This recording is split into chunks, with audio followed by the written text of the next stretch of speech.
Welcome back to the Power and the Glory. Today's scripture is taken from the book of Proverbs, chapter 11, verse 4. Before I get into the scripture, please like, share, and subscribe. It does make a huge difference to the Google algorithm. And thank you to my existing subscribers for your ongoing support. I really do appreciate it. So this verse is found in the book of Proverbs, which we know is written by King Solomon.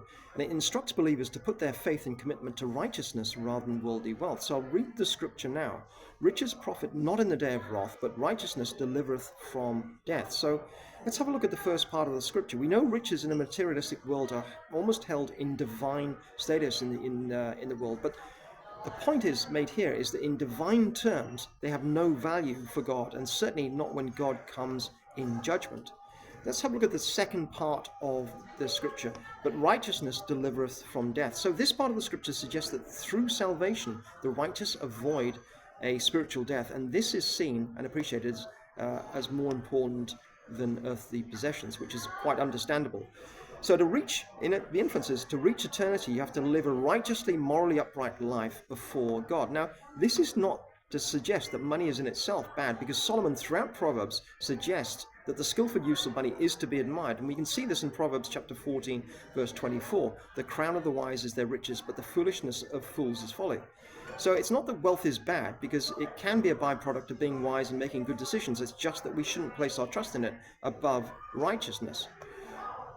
So the problem is we live in a society where money is often elevated to a status of greater importance even than human relationships. Where this scripture has real impact is that Solomon is saying that when the day of judgment comes, financial security will have no importance for God whatsoever. It will count for nothing. For at this time, individuals will be judged on the quality of their hearts and the content of their character, not their earthly possessions. Now, I've seen somebody being tested in real time, and I've seen them also fail that test and face judgment. And it's not a pretty situation, I can assure you. It's ongoing as we speak. But let's just put that to one side for a moment. Let's have a look at biblical examples of righteousness and people that haven't made it through God's judgment. David was unrighteous from the point of view as that he slept with Bathsheba. He did commit a sin, but broadly speaking, he was righteous and he was saved by God. Belshazzar was killed the same night he celebrated his riches with the lords of Babylon.